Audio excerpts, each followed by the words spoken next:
boses ko? Pag ikaw na nadapa, you tell your teacher, then sabihin mo sa teacher mo, nadapa po ako. Okay, tapos bibigyan ka nila ng bandage. At saka ng gamot. Okay, kasi hindi ka naiiyak.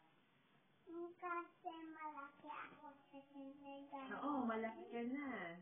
Dapat yung tatay ko saka ikaw nanay meron pasok sa work? Mapasok kami sa work, so dadaling ka namin sa school, sa kindergarten. Okay? Dapat mabait na bata ikaw. Ako saka yung tatay ko.